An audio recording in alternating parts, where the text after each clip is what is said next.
G സുധാകരന് മുന്നിൽ നാണം കെട്ടും തലകുനിച്ചും പിണറായി വിജയൻ.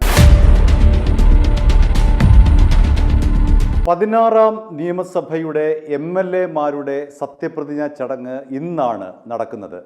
സത്യവാചകം ചൊല്ലിക്കൊടുക്കുന്നത് പ്രോട്ടേം സ്പീക്കറാണ്. പ്രോട്ടേം സ്പീക്കർ ജി സുധാകരനാണ്. അമ്പലപ്പുഴ നിയോജക മണ്ഡലത്തിൽ നിന്നും കോൺഗ്രസ് പിന്തുണയോടെ വിജയിച്ച മുതിർന്ന മുൻ CPIM നേതാവ് ജി സുധാകരൻ. അദ്ദേഹമാണ് ഇന്ന് MLA-മാർക്ക് സത്യപ്രതിജ്ഞ ചൊല്ലിക്കൊടുക്കുന്നത്. പ്രോട്ടേം സ്പീക്കറായി ഇന്നലെ ജി സുധാകരൻ ഗവർണർ രാജേന്ദ്ര ആർലേക്കർ മുൻപാകെ സത്യപ്രതിജ്ഞ ചെയ്ത് അധികാരമേറ്റു. ആ ചടങ്ങിൽ മുഖ്യമന്ത്രി VD സതീശനും മന്ത്രിമാരുമൊക്കെ ഉണ്ടായിരുന്നു. ആ ചടങ്ങിൽ വെച്ചാണ് പ്രോട്ടേം സ്പീക്കറായി ജി സുധാകരൻ സത്യവാചകം ചൊല്ലി അധികാരമേറ്റത്. അതായത് ആദ്യത്തെ MLA അധികാരമേറ്റു എന്ന് ചുരുക്കം. ഇനി അദ്ദേഹമാണ് മറ്റ് MLA-മാർക്ക് സത്യപ്രതിജ്ഞ ചൊല്ലിക്കൊടുക്കേണ്ടത്. ഇന്ന് രാവിലെ 9 മണിക്ക് നിയമസഭാ ഹാളിൽ വെച്ചാണ് ഈ ഒരു സത്യപ്രതിജ്ഞ ചടങ്ങ് നടക്കുക. പ്രോട്ടേം സ്പീക്കറായി ജി സുധാകരൻ സത്യവാചകം ചൊല്ലിക്കൊടുക്കുമ്പോൾ അവിടെ ഒരാൾ വന്നു നിൽക്കുന്നത് രാഷ്ട്രീയ കേരളം കൗതുകത്തോടും അത്ഭുതത്തോടു കൂടിയാണ് കാണുന്നത്. സാക്ഷാൽ പിണറായി വിജയൻ. പിണറായി വിജയൻ വെട്ടിയൊതുക്കിയ നേതാവാണ് ജി സുധാകരൻ. 72 വയസ്സിൻ്റെ പ്രായപരിധി വെച്ചുകൊണ്ട് തനിക്ക് എതിരെ നിൽക്കുന്ന മുഴുവൻ പേരെയും പിണറായി വിജയനാണ് വെട്ടിനിരത്തിയത്. 2021 ചേർന്ന കേന്ദ്ര കമ്മിറ്റിയിലാണ് CPIM-ൽ ഇങ്ങനൊരു പ്രായപരിധി വന്നത്. 72 വയസ്സിൽ മുകളിലുള്ള ആരും തന്നെ മത്സരിക്കാൻ പാടില്ല എന്നായിരുന്നു ആ ഒരു വ്യവസ്ഥ. ആ ഒരു വ്യവസ്ഥയ്ക്ക് പിന്നിലുള്ള ബുദ്ധി കേന്ദ്രം പിണറായി വിജയൻ മാത്രമായിരുന്നു എന്ന് എല്ലാവർക്കും അറിയാം. പിണറായി വിജയനാണ് പോളിറ്റ് ബ്യൂറോയും സംസ്ഥാന സെക്രട്ടറിയും CPM-ഉം എല്ലാം പിണറായി വിജയനാണ്. അതുകൊണ്ട് പിണറായി വിജയൻ്റെ വാക്കാണ് CPM-ൽ അന്തിമമായി ഉണ്ടാകുക. അങ്ങനെ പിണറായി വിജയൻ്റെ ബുദ്ധിയിൽ ഉദിച്ച ഒരു മാർഗമാണ് തനിക്ക് എതിരായി നിൽക്കുന്ന മുഴുവൻ പേരെയും വെട്ടി ഒതുക്കാൻ വേണ്ടി ഒരു പ്രായപരിധി നിശ്ചയിച്ചത്. 72 വയസ്സ് തികഞ്ഞ ആരും തന്നെ നിയമസഭയിലേക്ക് മത്സരിക്കാൻ അർഹരല്ല, ലോക്സഭയിലേക്ക് മത്സരിക്കാൻ അർഹരല്ല.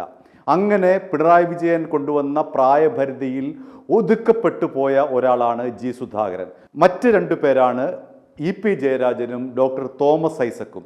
അവർ 2 പേരും പിണറായിയുടെ ഈ ഒരു നടപടിയിൽ മൗനം പാലിച്ച് ഏതാണ്ട് ശാന്തമായി ഇരുന്നെങ്കിലും ജി സുധാകരൻ അങ്ങനെ വിട്ടുകൊടുക്കാൻ തയ്യാറായില്ല. അദ്ദേഹം കലാപമുണ്ടാക്കി. അദ്ദേഹം പാർട്ടിയെ വെല്ലുവിളിച്ചു. അദ്ദേഹം പാർട്ടിക്ക് എതിരായി ഇത്തവണ മത്സരിക്കുമെന്ന് പ്രഖ്യാപിക്കുകയും അതിൻ്റെ അടിസ്ഥാനത്തിൽ കോൺഗ്രസിൻ്റെ പിന്തുണയോടുകൂടി അമ്പലപ്പുഴയിൽ മത്സരിച്ച് വലിയ വിജയം നേടുകയും ചെയ്തു. എന്നാൽ ഈ പ്രായപരിധി എന്തുകൊണ്ട് പിണറായി വിജയന് ബാധകമല്ല എന്നുള്ളതായിരുന്നു ജി സുധാകരൻ ഉയർത്തിയ ധാർമ്മികമായ ചോദ്യം. ആ ധാർമ്മികമായ ചോദ്യം ഉന്നയിച്ചുകൊണ്ടാണ് ഇത്തവണ ജി സുധാകരൻ അമ്പലപ്പുഴയിൽ മത്സരിച്ചതും ആ ചോദ്യത്തിന് ജനങ്ങൾ അദ്ദേഹത്തിന് അനുകൂലമായി വോട്ട് ചെയ്തതും. പിണറായി വിജയന് 81 വയസ്സുണ്ട്. എന്തുകൊണ്ടാണ് പിണറായി വിജയന് മാത്രം 72 വയസ്സ് ബാധകമല്ലാത്തത്? അതാണ് ജി സുധാകരൻ ഉയർത്തിയ ധാർമ്മികമായ ചോദ്യം. അതാണ് പാർട്ടി സഖാക്കൾ ബഹുഭൂരിപക്ഷവും മനസ്സിൽ ചോദിച്ച ചോദ്യം. എന്തുകൊണ്ടാണ് പിണറായി വിജയന് 72 വയസ്സ് ബാധകമല്ലാത്തത്? ജി സുധാകരനും EP ജയരാജനും തോമസ് ഐസക്കിനും ഒക്കെയുള്ള ഈ 2ാം നിര മിടുക്കന്മാർക്ക് ഈ 72 വയസ്സ് ബാധകമായത് എന്തുകൊണ്ടാണെന്നാണ് സഖാക്കൾ മനസ്സിൽ ചോദിച്ച ചോദ്യം. ആ ചോദ്യമാണ് പരസ്യമായി ജി സുധാകരൻ ഉന്നയിച്ചതും ആ ചോദ്യത്തിൻ്റെ ഉത്തരം ശരിയാണ് എന്ന നിലയിൽ സഖാക്കളടക്കം, അമ്പലപ്പുഴയിലെ സഖാക്കളടക്കം ജി സുധാകരൻ്റെ പിന്നിൽ ഒറ്റക്കെട്ടായി നിന്നുകൊണ്ട് അദ്ദേഹത്തെ വൻപിച്ച ഭൂരിപക്ഷത്തോടു കൂടി വിജയിപ്പിച്ചതും. ഇനിയാണ് നാണം കെട്ട ഒരു ചടങ്ങിന് കേരളം സാക്ഷിയാകുന്നത്. സാക്ഷാൽ പിണറായി വിജയൻ ഇന്ന് പ്രോട്ടേം സ്പീക്കറായിട്ടുള്ള ജി സുധാകരൻ്റെ മുന്നിൽ നാണം കെട്ട് തലകുനിച്ച് സത്യവാചകം ചൊല്ലി സത്യപ്രതിജ്ഞ ചൊല്ലി MLA ആയി അധികാരമേൽക്കും. അദ്ദേഹത്തിന് ആ ഒരൊറ്റ വഴി മാത്രമേ ഉള്ളൂ. സുധാകരൻ്റെ മുന്നിൽ തലകുനിച്ച് കുമ്പിട്ട് നാണം കെട്ട് നിന്ന് സത്യപ്രതിജ്ഞ ചൊല്ലുക എന്നുള്ള ഏക മാർഗം. ഇനി അതല്ല, മറ്റു മാർഗങ്ങളുണ്ട്. പണ്ട് ജയിലിൽ പോകാൻ വേണ്ടി R ബാലകൃഷ്ണപിള്ളയ്ക്കെതിരായി കോടതി വിധിച്ചപ്പോൾ അദ്ദേഹത്തിൻ്റെ രക്തത്തിൽ ഇരുമ്പ് കൂടിയതുപോലെ എന്തെങ്കിലും ഒരു മാർഗം, ഒന്നുകിൽ തലചുറ്റലോ അല്ലെങ്കിൽ വയറിളക്കമോ പോലുള്ള അടിയന്തര സിറ്റുവേഷൻ ഉണ്ടാക്കി ആശുപത്രിയിൽ പ്രവേശിച്ച് അവിടെ അടിയന്തരമായിട്ടുള്ള ഒരു ആരോഗ്യ പ്രശ്നം സൃഷ്ടിച്ച് ബാലകൃഷ്ണപിള്ളയെ പോലെ ബോധം കെട്ട് വീഴുകയൊക്കെ ചെയ്ത് ഉള്ള എന്തെങ്കിലും ഒരു കൊനിഷ്ഠ പരിപാടി ആണ് ഇതിന് ബദലായി പിണറായി വിജയന് നടത്താൻ കഴിയുന്ന ഏക മാർഗം.